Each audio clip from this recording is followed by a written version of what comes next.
Hello, everyone, and welcome back to Everyday Excellence. I'm your host, Todd Baldwin, and today we have Bob Logan, the owner of Plum Line Services. How are you doing, Bob? I'm doing fantastic, Todd. Thanks for having me. You bet, man. I've been looking forward to this conversation. So, Bob, for people who may not know you or Plum Line Services yet, give us a quick version of who you are and what the company does. Sure. I've grown up here in Colorado. Done a number of different things in my life, and vending business. I've been in sales. I've been in concrete construction, and for the last 17 years, I've been in the service world with Plum Line Services. So Plum Line Services was founded in 1998. We're now the largest residential service company in Colorado. So we don't do any new construction, no commercial or industrial work.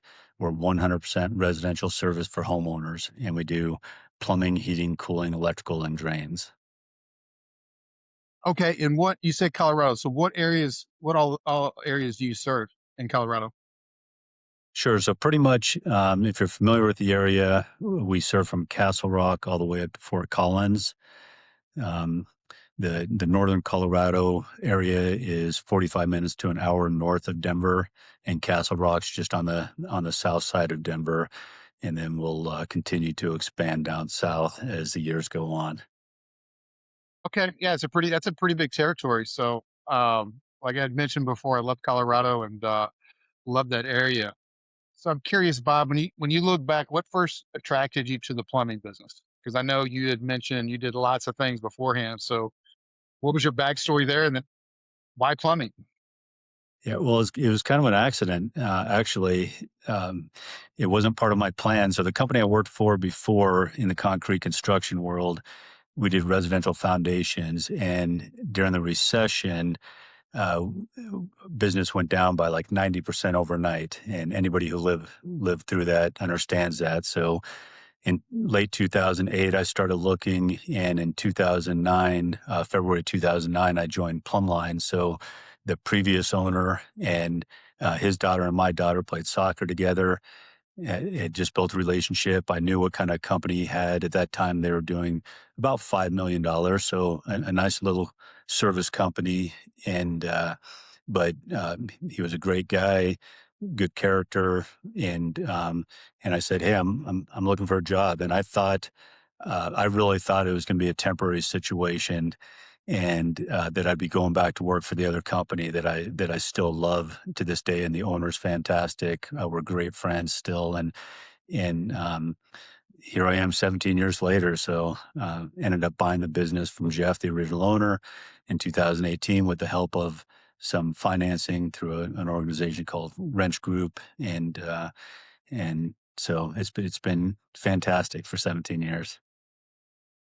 That is great. So tell me, what was the journey like from you said 2009 you got into the plumbing business, never been in it for, and then 2018 you were actually able to buy the business from the previous owner. So what was that 9 years like? Yeah, so he had, prior to me starting actually, or during that time, he was moving to Tennessee, and he was debating on whether he wanted to keep the company or sell it. He really wanted to keep it.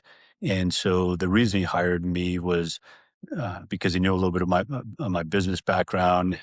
He had a good general manager and a controller, and said, I think I could use your help, and I'd like to try to run this remotely. And over the next couple of years, I really saw the opportunity in our space. Again, I fell in love with the values of Plumline, and but I saw our competition. I saw the opportunities, the growth potential, and so over the next several years, as we continue to grow and add services, I talked to the owner. I said, "Hey, at any time you want to bring on a partner or sell the business, I would like to take a look at that because I really, this is where I want to be for the rest of my career." Okay. And so when we hear plumb line, we think of plumbing, which you guys do, Yes. plumbing, full service plumbing, but you also do heating, cooling, and electrical, correct? Heating, cooling, electrical, and drains, water treatment. And so the name plumb line actually comes out of a verse in the Bible, Amos 7, verse 7. And so for anybody in construction, they may know what a plumb line is. It's basically a weight with a string attached to it, right? And it's been used for a lot of different purposes throughout construction, but it ensures that everything is vertical and upright. And so we use that as an analogy in our business because a plumb line doesn't waver. It's perfectly vertical. So when we're making hiring decisions, business decisions, when we're dealing with our clients, when we're faced with social norms or profitability or things like that, we're never going to waver in our values. We use a plumb line as an example of how we're going to operate. And that's one of the things I loved about plumb line from the beginning. When you came into the business, was heating, cooling, electrical, those services already being offered, or was that something that you guys added down the road?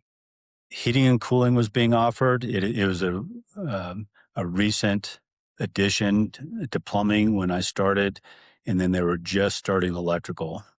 And then after that, we added drains, excavation for sewer line and water line replacements, which is now about 25% of our business, just that one division. So yes, we grew these other things. When you look at the plumbing service side of it, it's about 25% of our business. And then the other side of plumbing is about another 25. Heating and cooling is about 40 and electrical is about 10. Okay. Okay. So did it originally start as a plumbing company? It did. So the Okay. the the original owner was a master plumber. Okay. Worked for a couple different companies here in Denver and decided, you know what, I think I can do this better, and started Plumb Line in his basement in Castle Rock, and then grew it from there.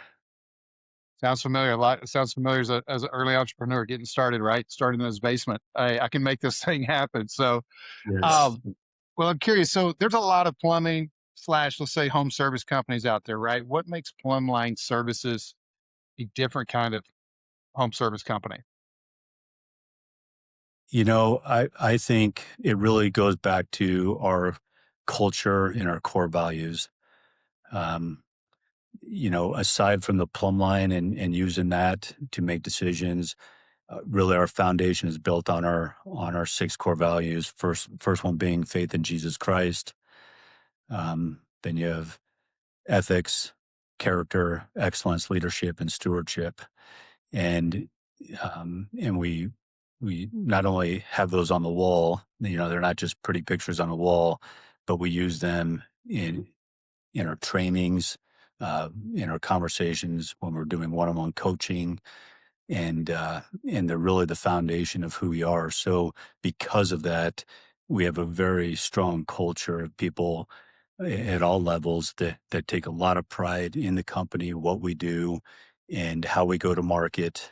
And at the end of the day, it's about serving other people. Um, One of our slogans is "Service at home, servants at heart."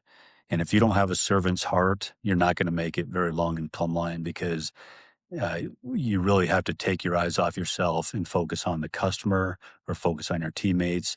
And we believe that if you do that, then the business is going to take care of itself.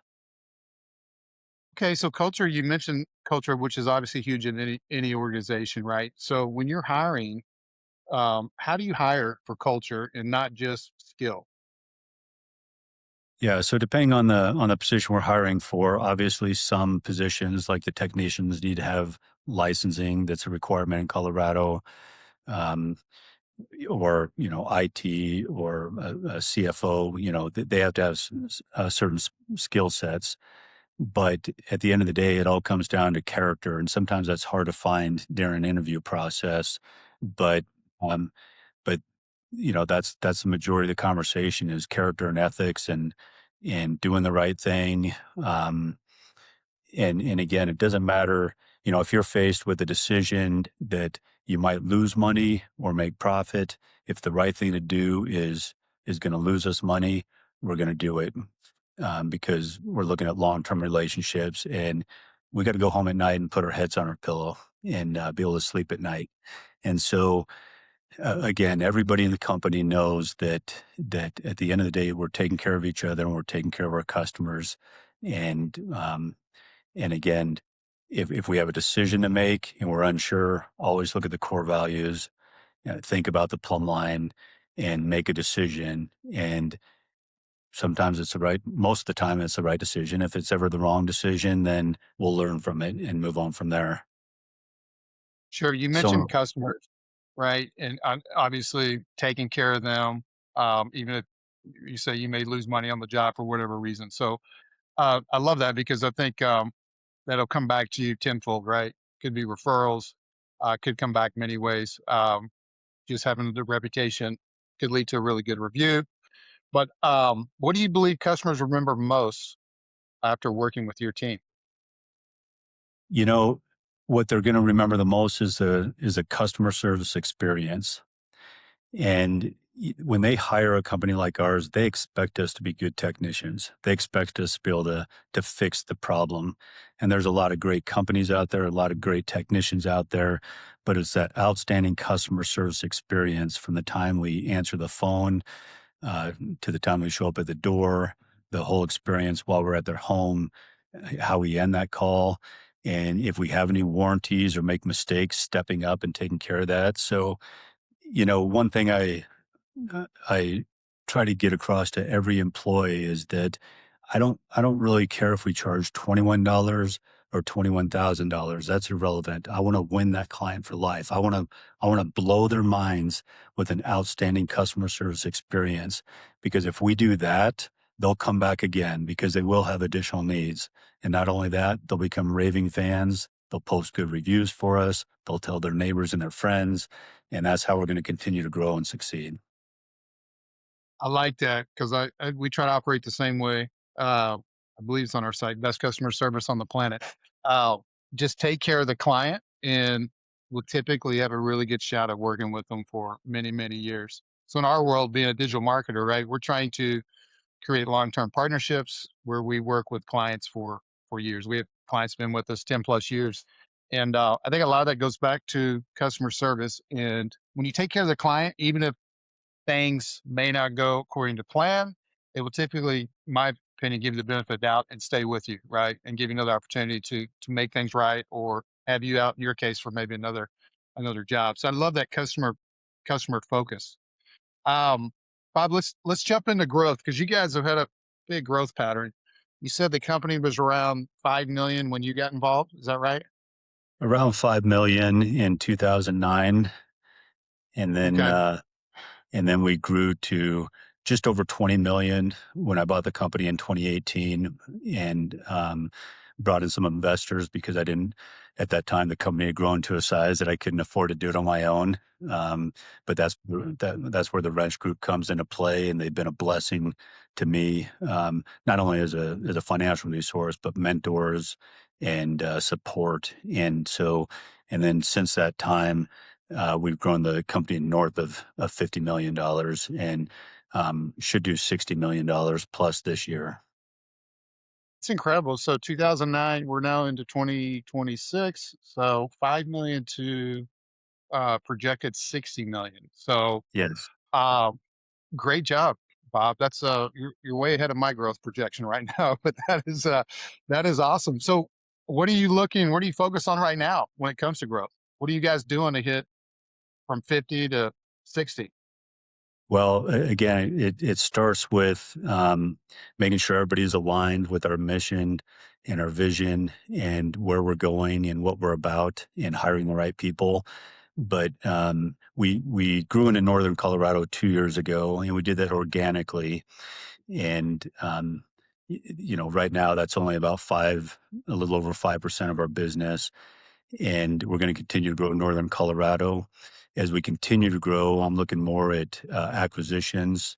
So looking for good companies in our space that share our values, that have a good culture, where maybe the owner is going to retire, but he wants to take care of his people, and we can offer better pay, better benefits, better systems, better growth opportunities, and acquire companies locally. And then as we move into Colorado Springs, that's going to be one of our major initiatives, is finding a larger company, maybe in the 15 to 20 million, $25 million range to acquire and then depending on how that acquisition goes, they will be part of the Plum Line family. We may keep the brand and run it under a separate brand, but we'll see how that goes. But either way, that's a growth strategy as we continue on. So I anticipate we can grow organically, you know, and it's pretty aggressive, about 15%. So if we grow 15%, 2030, we'll do $100 million. From there, we got to grow at least 20% year over year to hit $250 million by 2035. So that's the goal, is 250 million by 2035. A lot of that's going to be organic, but much of it's got to be through acquisitions. It's hard to grow a company our size 20% year over year. Yeah, I think acquisition is obviously a big key. So not only are you focusing organically up in northern Colorado, but what I did know is that you also want to go into Colorado Springs, and that goal or that strategy is to acquire somebody already in that area, correct? It is. Colorado Springs is a completely different market. They have different media, different TV stations, radio stations. They may know of Plumline, but we've never serviced that area, so the brand recognition is not going to be there. And so when we move there, that's where we got to make a determination. That's why I won't do it organically. That's why I'll do it through an acquisition and and find a good, successful, stable company, again with a great culture, great people, where the owner is just looking to retire, but when I have these conversations with owners of companies I want to acquire, one of the first things I pay attention to is how they speak about their employees, or or Sure. if they're just looking to get a big payday and right off into the sunset, they could care less about their company after that, or what happens to the employees. Probably not the company we're looking to buy. But if they talk highly about their employees, they truly care about what's going to happen to them afterwards. Then I know we got the first step forward. I like that, how you're really looking at how they react or I guess talk about their employees. Um, I like that because if they're talking bad, they probably have a really bad culture. I mean, which Most it's hard enough. likely. Yeah, yeah, hard enough to acquire somebody and bring them in. And if they have a bad culture, then yeah, that would be a tough situation to overturn. And I've talked to some of our competitors that when they find out we got 250 employees and they say, "Man, that's a lot of headaches," and it tells me a lot about that company owner, because I consider every employee a blessing, and I truly do. I care about each one as an individual. Um, I know all of them. I may not know them on a very super personal level, although I try. But I truly feel that everybody at Plumline is a blessing to us.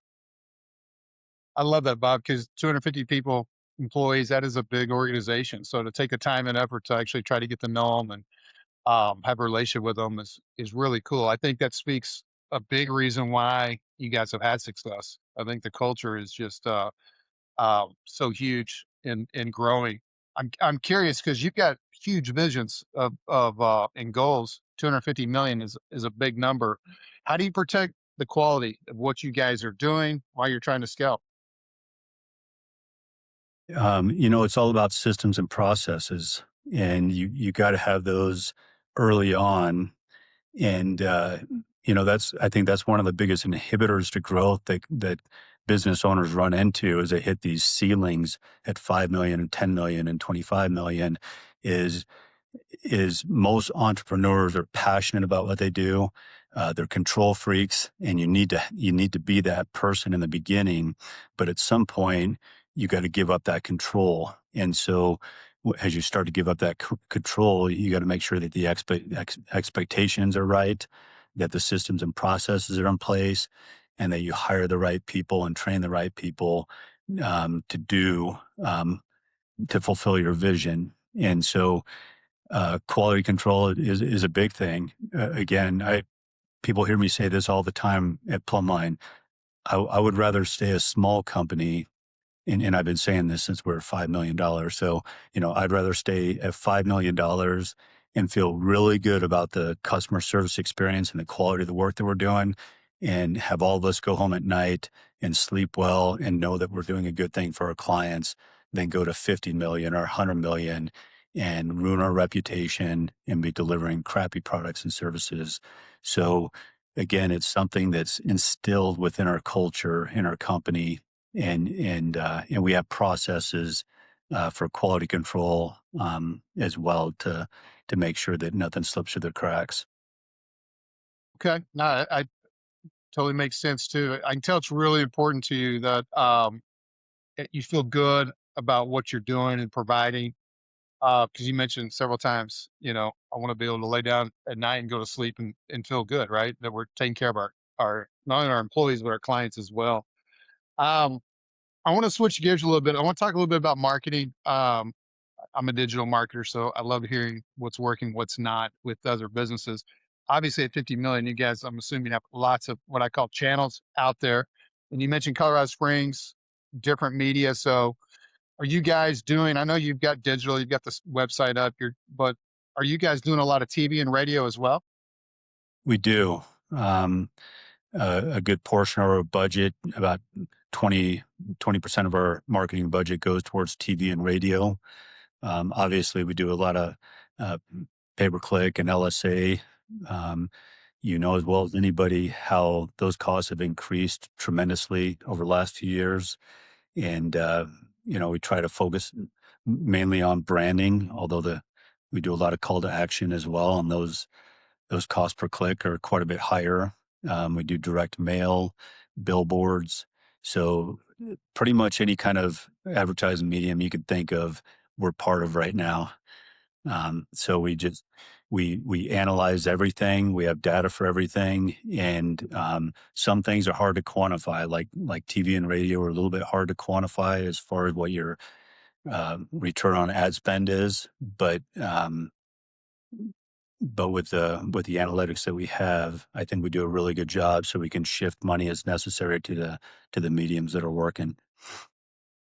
Gotcha. You mentioned Google. Yes, Google's such a pain, but they just those costs per clicks. Yeah, they just go up, up, and up, and Google's raising those costs, and it is a real bidding uh, atmosphere, going on as people bid on those keywords. So if you have some really aggressive people in the market, that can drive the costs up too. But I think there's a mix of that going on in Google. So we find it very frustrating because I just feel like Google's been overcharging for 10 years, and when does it stop? So I'm curious, when it comes to marketing, right? Are there any big pain points that you've experienced that you could share, with lead generation today that comes to mind? Well, you know, again, pay per click, Google, that's one of them because, to your point, they continue to raise the prices because they can, and Yeah. and it's where everybody tends to go. So I guess the biggest frustrations, the pain points, are when the rules get changed or the algorithms get changed, and you're doing everything right, and then all of a sudden overnight, call count drops, and you don't always know the reasons why. So that's that's a little bit of a frustration. We've been doing this a long time now, almost 30 years, and we've got a pretty good handle on our marketing. And so I can pretty much determine that if I'm going to spend $1, this is going to be the return. And it depends on, again, whether it's direct mail or digital or anything else. I you know, we reverse engineer our budget to that respect. So I know how much I have to spend and if it makes sense to spend that much on marketing. Yeah. I mean, a company your size, you definitely um, have to be dialed in to not only what each channel, how many leads are generating, but are they converting to real clients? And then what is a cost of ad spend? When we talk about leads right now, is it difficult to get enough leads, or is it more difficult getting the right kind of leads?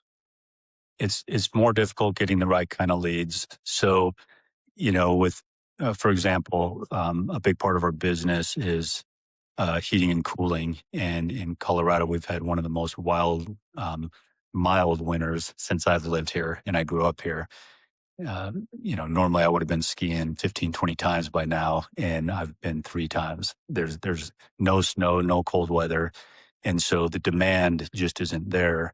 and so we got to rely on other sources. We do a lot of maintenance agreements. We have what's called a VIP program, where we do annual maintenance, which is fantastic. But the demand calls are always important to a business like ours. Got it. And last question on marketing. I was looking at your website. I was curious, did you guys just launch a different version of your site than when we talked a week ago? It looked a little different to me. Or am I just dreaming that? I I think you might be dreaming unless Okay. my director of marketing did something that I'm unaware. Well, I was looking at it and I noticed you can click up there in the header and it actually takes you to Northern Colorado. So do y'all have two different sites or? We do one for Okay. northern, one for south. That's actually like that strategy. The reason being everybody would love to have one site cover this giant geographic area. But I like that you guys have done a Northern Colorado specific site to really tailor to that area is my assumption. That was the goal, right? And the reason for doing that. So you took the time, built a different site, still branded the same, but now it's talking to Google that, hey, this is all about Northern Colorado. So That's correct. yeah, Yeah, no, I like that. A lot of business owners will not, they just won't do that. They'll fight it tooth and nail, and then they'll wonder why. Hey, I'm really strong in Denver, but why am I not strong up in Boulder or those northern cities in Colorado? So kudos to your marketing team. I like that. I think that's a great strategy. Let's talk a little bit about AI because it's the buzzword right now. It's not coming; it's already here. But when you hear AI, Bob, what comes to your mind as a business owner? I absolutely love it. Um, I'm a big believer, and I've always had the mantra that you should embrace rapid change and uncertainty. That life changes, industries change, business changes, and if you're not willing to change with it and grow with it and pivot, you're going to get left in the dust. And so I know AI has become a little bit of a cliche, and people utilize it in many different ways. You know, um, we're using it for data analytics right now. We're exploring some ideas in our call center. Um, efficiencies and rerouting of our trucks for dispatch. So there's a lot of areas that we're utilizing or starting to utilize AI in. And one thing that I hear sometimes is that you know as good as AI ever gets, you're never going to have to worry about it because it won't replace plumbers, electricians, or HVAC techs. Well, I never say never. And, and so, the technology is probably already there. It's just not scalable or cost efficient right now. But there will come a day when um, uh, a robot will show up at your door and be able to diagnose a problem and fix a problem. The one thing AI will never do, though, even as good as it gets, is that it won't have the human emotions, the feelings, the relationships. And again, that's a big part of our business, and I think that's what sets us apart from our competition, and will continue to set us apart from AI or anything else. Is that when you're face to face with the homeowner and having that human connection, that's something AI will never be able to replace. So even in our call centers, I think people are getting used to AI. I've actually been on a few demonstrations where I've listened to phone calls where it's very difficult to distinguish that whether it's a real person or not, because the computer is asking great questions. They're empathetic, they're professional, they're articulate, and the technology is getting very good. And we're looking at possibility of using that maybe after hours. I think people, especially if they call between 10 p.m. and 6 a.m., they don't necessarily expect a live person to answer the phone. But for all other areas of the business, I want that relationship. I want that our employees and the customers to have that human relationship that AI will never be able to replace. I agree with everything you said there, especially the human relationship. I'm a big believer people by people, and you can't build a relation. Well, I guess some people are using ChatGPT as their therapist, but that one-on-one connection, right? Like, or going to a big believer in breaking bread, right? And going to dinner or lunch with somebody, and you can't replicate that human experience, right? And so I'm a big believer in that too. We're obviously embracing it, using it. We started using AI on content years ago before um, where we are today, before ChatGPT and all that jazz. It wasn't very good, so it's been cool to see how far it's come and how amazing it is. Right? It's it's unbelievable what it will do. If AI could solve one bottleneck in your company tomorrow, what would it be, or what would you choose? Boy, um, I think the bottleneck is probably efficiencies. We can always, if we can utilize it in a way to gain efficiencies, operational efficiencies, I think so many businesses miss that key component, and those pennies, those extra few minutes add up to a ton of money over time. And so that's where I would focus my efforts on. Yeah, the efficiencies and time savings is amazing. We were just I was just listening on our SEO call with our team that we have once a week, but um yeah, the way we are able to utilize it and analyze websites and get suggestions and so forth on accounts is just incredible. It's so much quicker and faster, and sometimes we don't agree, but a lot of times we do agree, or hey, that's, that's a really good thought there. So even in our world, it's not, I think the world of just, hey, let's let AI do all my marketing. I think we're still a long way away because it's not always right. Don't believe everything you see that gets spit out by a chat GPT or similar service. So it's going to be interesting to see how it evolves, but we use it for efficiencies all the time. And we're seeing real positives out of that. So that's been cool. One thing that kind of ties back to marketing too, that, and I was figuring this was coming, but ChatGPT it supposedly is starting to test ads. So I figured it was coming because these large language models are so expensive to operate, the LLMs as they're known. And so when you have that much usage, it's just like Google, right? Google built this great search engine, and why was it so great is because it delivered back in the day results, really good results of what you were searching. So they built the audience, and then how did they start making money? They started selling ads, and so now they Right. spend money. So I hate to hear that that's coming, but they're testing it on the free version. So if you have a free version of ChatGPT, you're probably already seeing some ads. If you're on the paid version, you're not seeing them yet, but it's coming. And so again, as business owners, it's all great. Another thing I got to pay for or watch, but it just evolves. You said you like things that disrupt, so maybe you guys will get ahead of the curve and it'll be a game winner for you. Paying for ads on ChatGPT. I want to kind of wrap up and just ask you some follow up, or I guess some closing questions, Bob. Um, for someone that may be listening to us and hearing about Plum Line Services for the first time, what do you want them to know about your company? What do you hope sticks out?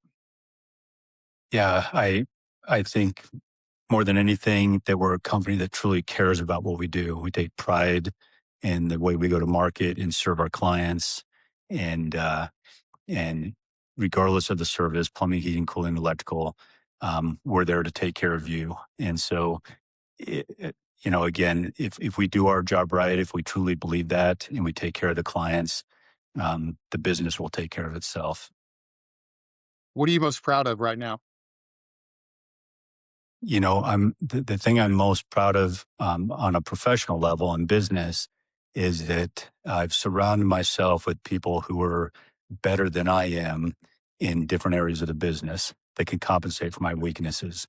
And I certainly have my role to play, and hopefully I continue to do that. But we have so many brilliant people throughout the organization that take pride in Plumline. They take ownership of the company. They're very good at what they do, and I've empowered them to do their jobs.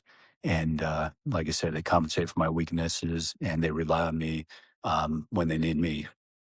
I think that's a mistake we all make as entrepreneurs, trying to do everything. It takes a while to realize, hey, here's what I'm really good at, and this is what I'm going to focus on, and then get people surrounded that are really good at what they do. I tell clients all the time if I'm talking to them, maybe a new client, I'm not the one that's going to be running your campaign, and you don't want me running your campaign. That's not what I do. Uh, I like to connect with people and build relationships, so that's what I try to focus most on. Bob, what excites you most about the business and where it's headed today? What excites me most is the opportunities that lie ahead of us, and when I look at the people that we bring in, it doesn't matter if they're starting fresh and they're going through our apprentice program or they've been in the industry a long time. They come to Plum Line and they see a different environment. They see opportunities. We provide training, and what I'm passionate about is when people come to me and they say, "Hey, I was finally able to buy my first home," or "I'm finally able to retire," or whatever the case might be. And I know it's not, it's fantastic that they reached the goal of these things, but it's that journey that they took along and knowing that we were part of that journey for them. That that excitement will never end. That's what I'm passionate about, is seeing individual, personal, and professional growth from every one of our employees. Yeah, that made me think of a quick 20 plus years ago. I guess it was 20 years ago. I was a sales manager, and one of my reps came to me and he said, it was like early September. He said, "Hey, we had just gotten paid." He said, "Hey, I've now surpassed my income from last year, and I still got 4 months to go." And so just to see his excitement, it just felt really good. Like, hey, what we preach and what we're doing here is working with our team. So I love that. Um, Last question. All right, there's a lot of young Bob Logans out there that are dying to take that entrepreneurial jump, right, and start a business. What advice would you give another business owner trying to build a strong service company? You know, one really understand what it is you want to accomplish. A lot of times, people start businesses because they're good at what they do. They want a little bit more freedom. They think they're going to make more money, and they don't realize all the headaches and everything that go along with it, or the responsibilities or liabilities that go along with it. I encourage anybody who wants to go off and start their own business to do it, but have the end in mind. What truly be honest with yourself on why it is you want to start your business. And if you're not looking 10, 20, 40 years down the road, then you're probably not ready.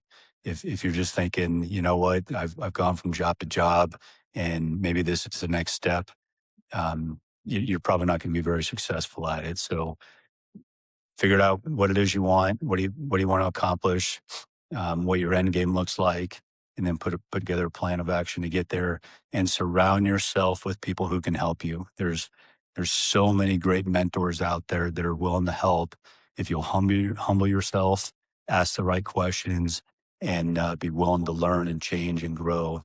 You'll be successful. But if you're out there on your own trying to figure it out all on your own, it's going to be a long, hard road.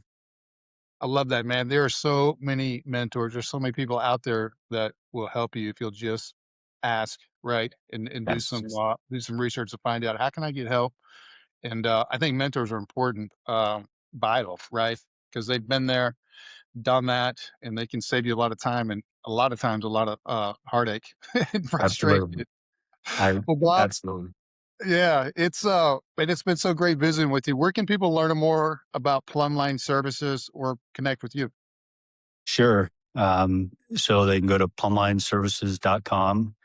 Our website has pretty much anything you want to know about us. And of course, I'm on LinkedIn. They can connect on LinkedIn. My personal cell phone number, 303-500-4000. And I even opened that up to my competitors. And I believe in elevating our industry and helping each other. So if anybody wants to call me directly, um, I'm happy to take their call. I love that you're willing to talk to other plumbers and competitors. I love talking to other digital marketers. I'm a big believer there's so much business out there. We can't handle it all. So why not share what's working, what's not, and see if we can help each other out. So love that. So many business owners, man, they don't want to talk to the competition. They're scared to death. Someone may steal something or, but I love your just the opposite. I think you can grow so much talking to people that are in the same business with you. Um, well, Bob, it's been a great conversation. I can't thank you enough for being on here. I appreciate you taking the time to share your story your perspective on growth and what makes Plum Line Services stand out. So thank you again for being here, and I look forward to staying connected with you. Fantastic. Thanks for having me, Todd. You bet.